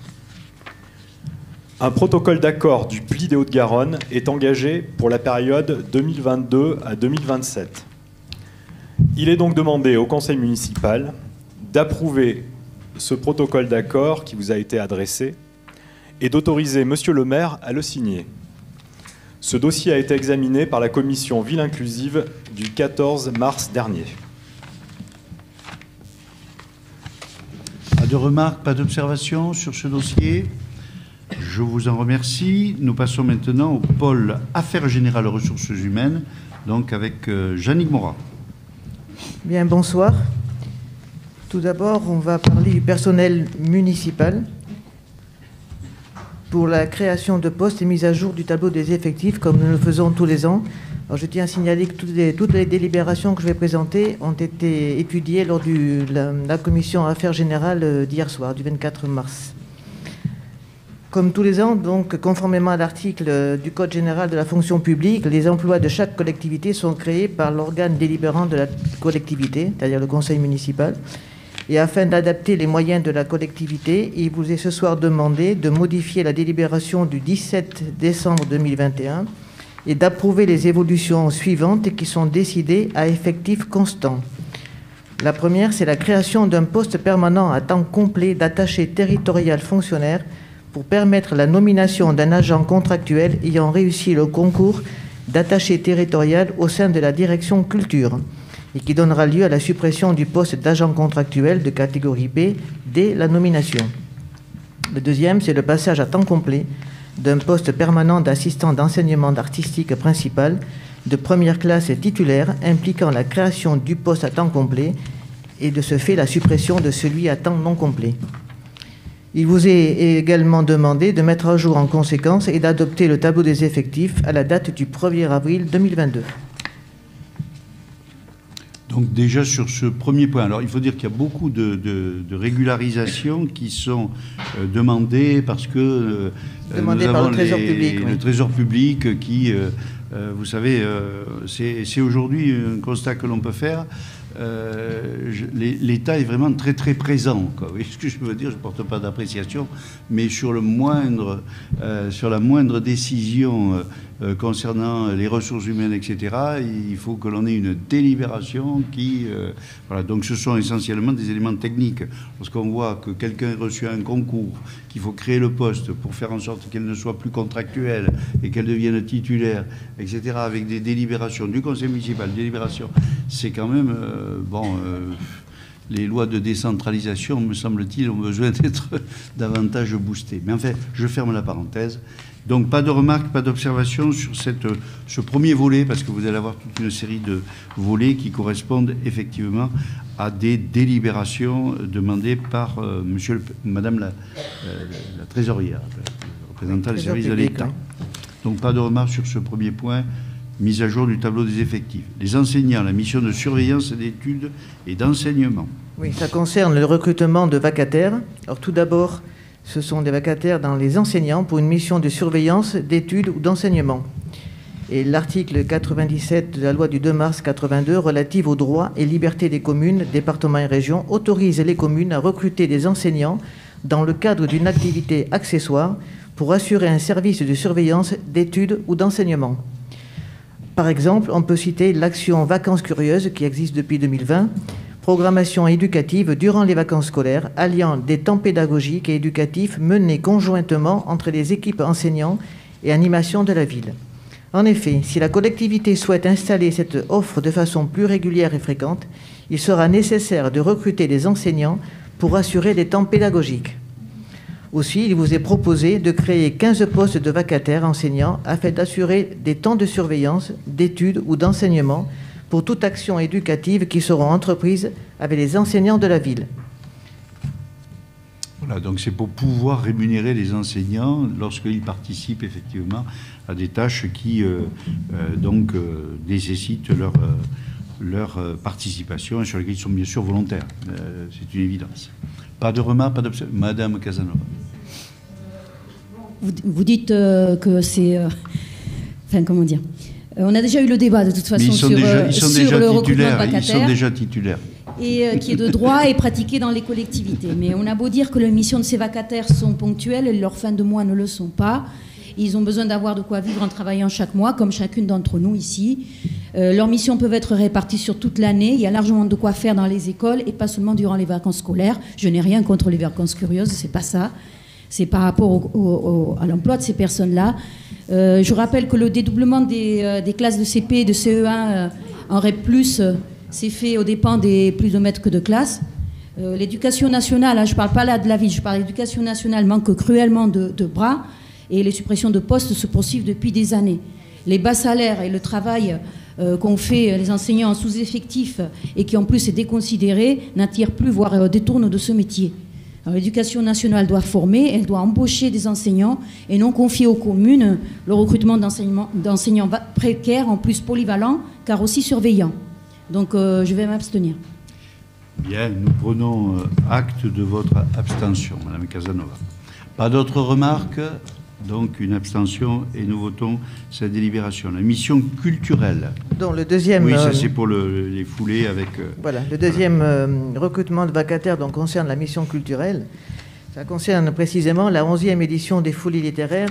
Je vous rappelle, c'est le Salon du livre et des littératures sportives à Lormont qui se tiendra du 25 au 26 novembre de cette année. Et afin de garantir la bonne organisation de cette manifestation, les relations entre la ville de Lormont, ses partenaires d'une part et d'autre part l'agence Côte-Ouest qui est déléguée à la production de l'événement, il vous est demandé tout d'abord de recruter à compter du 1er avril et jusqu'au 31 décembre un vacataire rattaché au directeur de cabinet afin d'en assurer la coordination générale. La mission de ce vacataire aura pour objectif principal de coordonner toutes les actions, les équipes concernées, de créer les conditions de dialogue entre les différentes parties et instances et être le lien avec les différents interlocuteurs, le comité éditorial, les services de la ville, partenaires, etc. Et enfin, de rémunérer, après service fait, à la vacation sur la base d'un taux horaire de 35 € brut. Voilà, mais là, c'est lié au projet des foulées littéraires. Hein, donc, c'est lié à un projet, effectivement, limité dans le temps. Pas de remarques, pas d'observations. Je vous en remercie. Nous passons maintenant à une modification de délibération. Voilà, c'est une modification effectivement de la délibération pour la création de postes non permanents. lors du conseil municipal du 2 juillet 2021, nous avions acté la création de 5 postes non permanents sur le fondement de l'article 3.2. Il y avait 2 postes contractuels à temps complet de conseiller numérique dans le cadre du dispositif de plan de relance, et ainsi que 3 postes contractuels à temps complet, 2 animateurs et un éducateur spécialisé dans le cadre du dispositif Cité éducative pour répondre à la remobilisation et la prévention du décrochage scolaire. Ce soir, il vous est proposé de modifier cette dernière afin d'élargir le profil recherché pour le poste d'éducateur spécialisé. En effet, dans le cadre de la procédure de recrutement, il est apparu important de ne pas limiter la présélection aux candidats titulaires du diplôme d'éducateur spécialisé de niveau A. Des profils de candidats niveau B, avec une expérience significative dans les domaines de l'animation et du médico-social, sans la détention du diplôme d'état d'éducateur spécialisé, peuvent également répondre aux attendus du poste. Aussi, la description faite du poste d'éducateur dans la délibération actée le 2 juillet 2021 serait modifiée comme suit. L'éducateur aura pour principale mission l'accompagnement renforcé des 16-18 ans se trouvant en marge du système scolaire. Il sera recruté sur un emploi de niveau hiérarchique catégorie B dans la filière animation ou de niveau catégorie A dans la filière sociale pour une durée d'1 an. Voilà, c'est sur la cité éducative, sur le décrochage scolaire, et donc là aussi c'est un dispositif de régularisation. Je pense que c'est une bonne chose que de pouvoir avoir un éducateur spécialisé sur cette tranche d'âge-là qui est quand même nécessite effectivement une approche très professionnelle. Madame Casanova. Abstention. Bien. On passe maintenant aux heures complémentaires et supplémentaires, régime d'indemnisation. Voilà, c'est aussi une mise à jour du règlement intérieur des heures complémentaires et supplémentaires. Conformément à l'article du décret du 6 septembre 91, il nous appartient de déterminer le régime d'indemnisation des heures complémentaires et supplémentaires effectuées par les agents de la ville. En séance du 21 juin 2019, les membres du comité technique ont acté la mise à jour du règlement intérieur du régime des heures complémentaires et supplémentaires. L'objectif est d'apporter des améliorations dans la gestion de ces heures, des heures supplémentaires, et de statuer sur les dispositions spécifiques aux agents de catégorie A. 2 évolutions principales. La première, la liste de manifestations donnant lieu à rémunération des heures supplémentaires a été remplacée par une nouvelle règle de gestion laissant les chefs de service et direction déterminer le ratio des heures récupérées et à payer selon les nécessités du service. Deuxième évolution, une formalisation de la gestion des heures supplémentaires effectuées par les agents de catégorie A. Ces heures supplémentaires effectuées au titre de leur activité régulière sont déjà compensées par le mode de rémunération et celles effectuées dans le cadre des événements ont désormais vocation à être comptabilisées et compensées par un repos compensateur dans les mêmes conditions que les catégories C et B. Il vous est donc demandé d'instaurer le régime d'indemnisation des heures complémentaires et supplémentaires effectuées par les agents de catégorie C et B, ceci pour tout emploi, dès lors que les dispositions réglementaires le permettent et telles que définies dans le règlement joint que vous avez en annexe du dossier du Conseil. Et qui a été bien sûr validé par le comité technique paritaire, voilà, donc comme nous le faisons, bien évidemment. Pas de remarques, pas d'observation. Madame Casanova. Oui. Dans bien des entreprises, les agents font souvent des heures supplémentaires, comme ici, lors des manifestations. Et étant donné que c'est eux qui les font, c'est à eux de choisir s'ils veulent les récupérer ou se les faire payer. Donc je vote contre. Très bien. Bon. Là, on laisse en plus, c'est une délibération, on laisse en plus... non, mais c'est le cas. C'est eux qui vont choisir s'ils sont compensés ou payés. Avec leur service, voilà. En accord avec le chef de service. Bon. Donc, abstention, et puis nous votons cette délibération. Le comité social territorial. Alors, ça concerne la création et la définition des modalités de fonctionnement du comité social territorial, le CST, commun entre la ville et le CCAS de Lormont. En vue des prochaines élections professionnelles qui auront lieu le 8 décembre 2022, nous devons délibérer sur la création de la nouvelle instance de dialogue social introduite par la loi du 6 août 2019 de transformation de la fonction publique, donc le comité social territorial. Cette nouvelle instance est obligatoire pour toute collectivité qui emploie au moins 50 agents et elle devient l'instance unique de dialogue social. fusion du comité technique et du comité d'hygiène, de sécurité et des conditions de travail. Et cette instance prendra effet le 1er janvier 2023. Après consultation des organisations syndicales, il vous est proposé de maintenir les modalités de fonctionnement actuelles pour cette nouvelle instance, à savoir, je vous rappelle, la création d'un comité social territorial commun avec le CCAS de Lormont et de le placer auprès de la commune. Un nombre de représentants du personnel à 6 titulaires et à 6 suppléants. Un paritarisme numérique en fixant un nombre de représentants de la collectivité égal à celui des représentants titulaires et suppléants du personnel, soit 6 titulaires aussi et 6 suppléants. Et enfin, un paritarisme de fonctionnement avec le recueil de l'avis des représentants de la collectivité en complément de l'expression de l'avis des représentants du personnel. Donc, nous sommes d'accord sur la mise en place de cette instance. Hein? Pas de remarques? Si. Ah, Madame Casanova. C'est la réforme de Macron. Hein. Donc, elle a réduit les instances représentatives du personnel dans le privé, dans le public, en les fusionnant.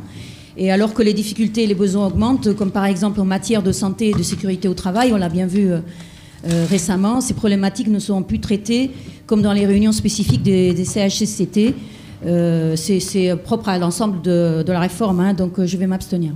Bon, mais enfin, je ferai quand même remarquer que nous mettons en place une instance paritaire. La moitié des représentants sont des représentants du personnel et l'autre moitié des représentants du conseil municipal et des employeurs. Donc je pense que sur le plan de leur montée, on n'est pas dans une démarche autre que celle vraiment du partage et de la construction entre les personnels et l'employeur ou la ville. Voilà. Nous passons donc, nous prenons acte de votre abstention. Nous passons maintenant au pôle tranquillité publique avec la vidéoprotection et surtout une demande de subvention. Voilà. Ça concerne une demande de subvention pour la 3e phase de la vidéoprotection auprès du Fonds interministériel de prévention de la délinquance et de la radicalisation, le FIPDR. La tranquillité publique à travers les pouvoirs de police qui incombent aux maires revêt une importance toute particulière et constitue une préoccupation des élus et des services municipaux au quotidien. La poursuite des travaux de coordination partenariale du CLSPD, c'est-à-dire le Conseil local de sécurité et prévention de la délinquance, l'augmentation des effectifs et des actions de la police municipale et celle des médiateurs permet d'agir sur l'ensemble des quartiers de la ville pour tenter d'apporter des réponses mesurées et appropriées à chaque problème rencontré par nos concitoyens. Elles sont complémentaires de celles menées par l'État au titre de la sécurité publique avec les moyens de la police nationale dans le cadre de la zone de sécurité prioritaire. En décembre 2019, nous avions approuvé la demande de subvention FIPDR pour la mise en œuvre de la vidéoprotection au sein de la ville. Ce marché public, divisé en 3 phases, a permis pour les 2 premières de couvrir en vidéoprotection le Haut-Carrier, l'esplanade François Mitterrand, l'espace citoyen Génicard, le parking Brassens-Camus. De plus, dans la 2e phase, l'ensemble des images de la vidéoprotection en place au pôle culturel et sportif du Bois-Fleuri et au pôle Brassens-Camus, la médiathèque, à la maison des sports des Iris et de la piscine municipale est reliée à notre serveur général. Depuis ces installations, nous avons pu constater soit une diminution des incivilités, soit la dispersion d'attroupements et ainsi la baisse de la délinquance. Elles ont permis également d'assister les services de la police nationale en leur apportant des éléments de preuve dans le cadre de leur enquête. Aujourd'hui, l'analyse des faits d'incivilité et de délinquance et notamment de la localisation conduit à poursuivre la politique d'équipement en caméras de vidéoprotection. Il apparaît donc nécessaire de clôturer ce marché public de la vidéo par sa 3e et dernière phase et ainsi l'installation de nouvelles caméras sur d'autres secteurs de la ville. Cependant, il est toutefois nécessaire, pour s'inscrire dans les calendriers d'examen des projets par les services de l'État, d'en valider le plan de financement. Ce projet peut bénéficier d'une aide financière de l'État au titre du Fonds interministériel de prévention de la délinquance et de la radicalisation pour un taux maximum de 50% du coût total. Le plan de financement prévisionnel est en dépense de 147 200 €. Donc le FIPDR pourrait nous subventionner à hauteur de 50%, soit 73 600 €.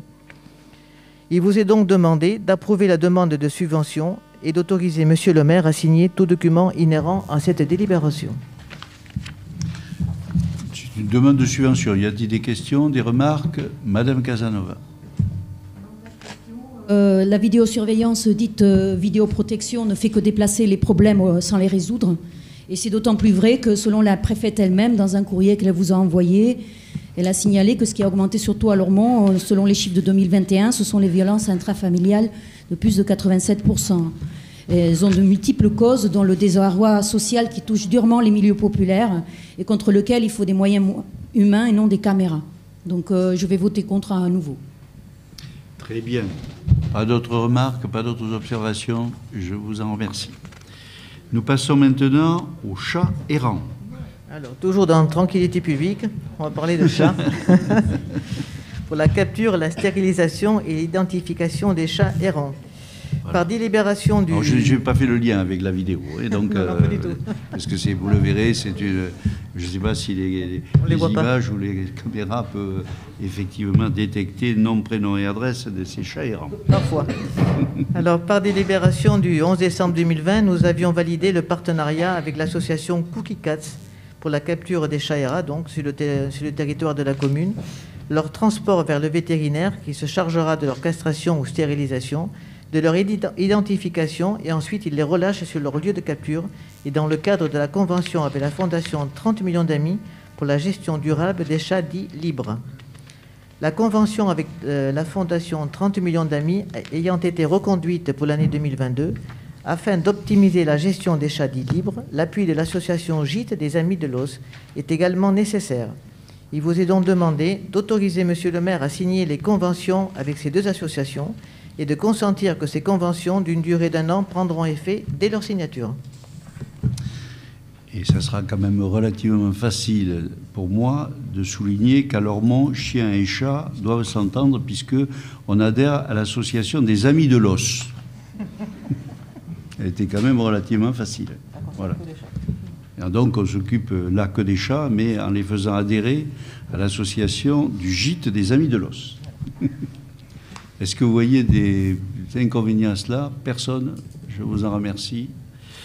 Nous passons maintenant au plan communal de sauvegarde à la mise à jour du volet inondation. Là, c'est la métropole qui est venue d'ailleurs présenter en conseil municipal privé toute cette approche et tous ces documents. Oui, ça concerne ce soir la mise à jour du volet inondation. Donc le plan communal de sauvegarde créé par la loi du 13 août 2004, dite loi de modernisation de la sécurité civile, est élaboré sous la seule responsabilité du maire et est rendu obligatoire dans les communes dotées d'un plan de prévention des risques naturels, approuvé ou comprise dans le champ d'application d'un plan particulier d'intervention. La ville de Lormont, couverte par un plan de prévention des risques d'inondation, s'inscrit dans ce dispositif réglementaire et doit réaliser un plan communal de sauvegarde et en assurer sa mise à jour au maximum tous les 5 ans. Ce document doit être approuvé par arrêté municipal. Dans le cadre du programme d'action et de prévention des inondations de l'estuaire de la Gironde, outil de contractualisation entre l'État et les collectivités, animé par Bordeaux Métropole sur notre territoire, un axe visant l'amélioration de l'alerte et de la gestion de crise a été développé. Aussi, dans le cadre d'une stratégie de développement d'une conception territoriale élargie de sécurité civile, Bordeaux Métropole a accompagné les 17 communes incluses dans ce programme d'action dans une démarche de mise à jour et d'harmonisation du volet inondation des plans communaux de sauvegarde. Ce travail a permis la production des classeurs opérationnels composés d'une part d'un livret disposition générale et diagnostic de risque inondation, deuxième livret qui s'appelle fiche action, compilant l'ensemble des procédures nécessaires à la gestion d'une inondation majeure sur les communes, d'un livret annuaire de crise et liste des moyens, de cartographie opérationnelle et de plans d'intervention gradués par scénario et pour chacune des cellules composant le poste de commandement communal. Une mise à jour des documents sera effectuée au fil de l'eau afin de pouvoir bénéficier des retours d'expérience opérationnelle lors d'événements d'ampleur appelés à survenir. L'année 2022 sera consacrée à la sensibilisation des acteurs du dispositif. Un exercice visant à tester les dispositions opérationnelles arrêtées dans ce plan est envisagé au cours de cette même année. Il vous est donc demandé d'approuver la mise à jour du volet inondation du plan communal de sauvegarde. S'il est question des remarques, des observations sur ce plan qui a d'ailleurs été présenté donc, au conseil municipal privé, dossier bien sûr à suivre. Dossier à suivre.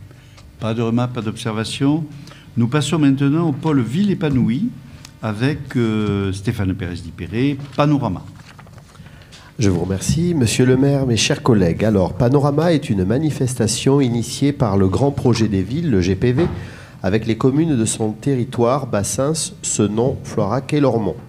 L'objectif principal de ce programme artistique est de valoriser la spécificité paysagère du parc des Coteaux, donner un coup de projecteur sur ce patrimoine hors norme, inviter à des pratiques individuelles et collectives respectueuses du parc, développer la connaissance de notre territoire. La crise du Covid a imposé une annulation, celle de la Nuit Verte 2020, prévue à Senon. Grâce au soutien des partenaires financiers, 5 commandes artistiques ont été redéployées sur notre territoire entre mars et septembre 2021. La Nuit Verte a été reprogrammée à Senon le 24 septembre 2022 avec un programme de médiation associé, ateliers artistiques, résidences, etc. Pour affirmer le sens, faciliter la lecture de cet événement, la ligne directrice de la prochaine Nuit Verte, Conversation est un programme qui permettra de répondre et interroger par le prisme artistique le projet de territoire de notre rive droite. Comme pour les précédentes éditions de Panorama, le GIP-GPV souhaite transférer la maîtrise d'ouvrage à la ville pour la mise en œuvre administrative, financière et les études de marché de Panorama édition 2022 sur le territoire des communes donc de Bassins, Senon, Floirac et Lormont.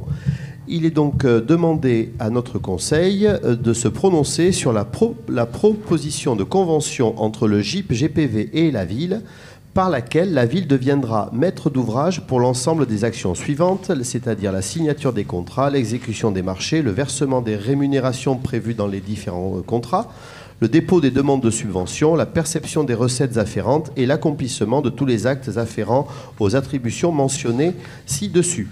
Le GIP-GPV assure par ailleurs la direction et la coordination de cette manifestation, la programmation artistique, les recherches de financement, la préparation des dossiers de subvention et des documents juridiques, les ateliers d'artistes, partagés ou temporaires, les relations avec les partenaires et prestataires. Enfin, à la convention de la délégation de maîtrise d'ouvrage s'ajoute un protocole d'accord technique et financier signé par les 4 villes et le GPV. Il fixe les conditions de la solidarité financière des villes pour la mise en œuvre de cette opération. Le budget prévisionnel de la Biennale Panorama 2022 s'élève à 357 000 € TTC, avec 163 000 € de cofinancement public, 55 000 € de financement privé, 88 000 € de valorisation de partenariat, dont 53 000 € pour le GPV. La participation financière des 4 villes du GPV s'élève à 50 000 €, dont 14 000 € pour notre commune. Le budget financier de cette opération est un prévisionnel. Il est donc susceptible de connaître des évolutions tant dans ses montants que dans ses postes de dépenses ou ses partenaires financiers, mais nous veillerons bien sûr à ce que ça soit à la marge. Le protocole d'accord définit les conditions dans lesquelles le déficit éventuel devra être repris financièrement en charge par les villes de Bassins, Senon, Floirac et Lormont, selon la clé de répartition employée par le fonctionnement général du GIP-GPV. Le protocole prévoit également la nomination d'un contact référent pour chacune des villes ainsi que leur concours en savoir-faire et apports en nature. Il engage Panorama à transmettre ses besoins en apports en nature, industrie et moyens humains ou matériels dans le courant du mois d'avril 2022. Il nous est donc demandé d'autoriser Monsieur le maire à signer le protocole d'accord technique et financier relatif à la mise en œuvre de Panorama 2022, autoriser Monsieur le maire à signer la convention de maîtrise d'ouvrage pour l'opération Panorama 2022, de se prononcer sur la demande de participation financière de notre ville à hauteur de 14 400 €, et enfin autoriser Monsieur le maire à signer tous les documents découlant de cette délibération. Ce dossier a été étudié en commission Ville épanouie du 2 mars 2022. Y a-t-il des remarques, des observations après cette présentation très précise de Stéphane? Pas de remarques, pas d'observations sur Panorama? Oui, madame.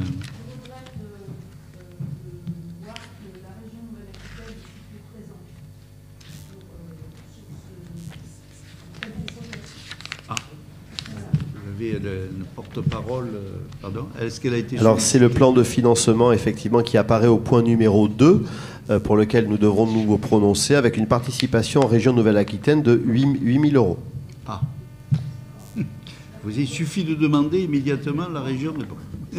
C'est bien ce que j'avais lu, et pour moi, c'est une participation relativement faible de la part de la région pour un projet qui met vraiment en valeur cette rive droite. Et voilà, c'est une remarque, c'est tout. Hein. Oui, après, selon les compétences des différentes institutions, c'est un projet qui quand même reste à dimension locale, et on voit que le département de la Gironde, qui est un peu plus concerné, on va dire, à cet échelon-là, et voilà, a été sollicité. En tout cas, la région a répondu à la hauteur de ce pour laquelle le GPV l'a sollicité. Donc, message transmis au GPV pour que l'année prochaine, on puisse demander davantage à la région. C'est sûr qu'on remarque. Très bien, pas d'autres... Oui, le plan de financement. Non, vas-y. Et donc, très rapidement, le point numéro 2, si on fait un vote, disons global, oui. Vous avez le tableau, donc le tableau du plan de financement avec les dépenses et les recettes équilibrées à 357 000 euros TTC et les participations, bien sûr, de chaque institution, qu'elle soit publique ou privée. Voilà, il est donc demandé au Conseil de valider ce plan de financement prévisionnel de Panorama 2022 qui aura lieu, le programme en lui-même a lieu de mars à octobre 2022 avec ce point d'orgue le 24 septembre, pardon. Nous sommes d'accord, vous avez vu que mon positionnement de maire est grandement facilité par le fait que j'ai le département à ma droite, la région à ma gauche, et donc n'hésitez pas à me solliciter pour que je puisse appuyer auprès de la région et du département les demandes communales. C'est vrai que moi, la région sait très bien qu'elle va. Oui, voilà. C'est une pointe d'un petit peu d'humour, mais je voudrais les remercier parce que je sais que département et région sont très très impliqués sur les politiques communales et nous apportent énormément. Je voudrais le dire et les remercier. Nous avions d'ailleurs hier soir une réunion sur le VDEC où, pareil, le département, donc, qui est le seul en France d'ailleurs à soutenir ainsi dans les politiques contractuelles, et comme la région également dans des politiques contractuelles. Et je connais l'attachement des deux présidents à ces politiques territorialisées, au soutien dans un contexte qui est aussi difficile pour eux qu'il ne l'est pour nous, et la prise en compte donc d'un certain nombre de priorités territoriales et les efforts qu'ils font en notre direction, et je les en remercie. Nous passons maintenant, si nous sommes d'accord, pas de remarques particulières sur Panorama, si ce n'est celle qui a été faite pour effectivement solliciter l'année prochaine. Le pôle ville épanoui sur le plan scolaire, la restauration, le règlement avec Madame Josette Belloc. Oui. Mesdames et messieurs, Monsieur le maire, il s'agit de modifications concernant le règlement de la restauration scolaire. Vous avez en annexe la restauration scolaire avec ses 9 articles que je ne reprendrai pas. Le règlement de la restauration scolaire s'applique à tous les usagers et redevables des restaurants scolaires, c'est-à-dire les élèves, les parents d'élèves, le personnel de l'éducation nationale ou tout autre utilisateur ponctuel. Il s'agit de modifier ce règlement intérieur sur 3 points. La mise en place de l'espace citoyen au lieu de l'espace famille, puisque les parents s'inscrivaient dans l'espace famille, maintenant ils s'inscrivent dans l'espace citoyen, changement de terme. La nécessité de rendre plus lisibles les incidences financières liées à son application, de maîtriser au mieux les modifications régulières des usagers sur leurs engagements, le changement par exemple de nombre de jours dans le forfait ou la nécessité d'avoir des repas exceptionnels pour des raisons familiales. Voilà. Donc de rendre aussi les choses possibles, de rendre les choses souples et de bien les expliquer. L'obligation d'informer les usagers sur les modalités de paiement hors délai imposées par le Trésor public, soit auprès du Trésor public, soit dans un bureau de tabac habilité. Pour cela, il convient d'actualiser le règlement de la restauration scolaire. Il est demandé au conseil municipal d'approuver ce nouveau règlement. de la restauration scolaire à compter du premier jour de la rentrée scolaire 2022. Il démarrera. Ce dossier a été étudié en commission ville éducatrice du 2 mars 2022. Pas de remarques, pas d'observations, Madame Casanova. Opposé au fait qu'on change de lieu où on paie, etc. Mais moi, j'ai déjà eu l'occasion, il y a très longtemps, d'en parler en commission. Il y a des personnes, des familles monoparentales en difficulté, dont la mère est précaire, qui ont du mal à programmer leur vie. Je ne suis pas pour qu'il y ait des sanctions financières avec des repas plus chers qui s'ajoutent à leurs difficultés. Donc, ce n'est pas sur l'ensemble, mais en tout cas, je vais m'abstenir sur ça. Nous prenons... C'est pour mettre de la souplesse dans tout cela. Hein. Nous prenons en compte votre abstention, mais je peux vous dire qu'au quotidien, et je connais l'engagement de Mme Belloc, et puis des collègues qui travaillent sur la cité éducative et sur le secteur social, etc., pour souligner que nous sommes extrêmement attentifs aux préoccupations des plus fragilisés dans notre ville. Voilà, donc prenons en compte votre abstention. En dernier dossier de ce conseil municipal, c'est un compte rendu des décisions ou des délégations. S'il y a des questions particulières, voilà, c'est pour information. Hein, voilà, mais s'il y a des questions particulières, je suis prêt à m'efforcer d'y répondre. Sinon, je voudrais vous remercier vraiment de la qualité de nos échanges ce soir, et puis vous souhaiter une très bonne soirée. Vous avez un programme extrêmement important sur le plan culturel, sur le plan sportif, d'animation dans la ville, et donc usez et abusez de ce programme-là, mes chers amis. Et une très bonne soirée.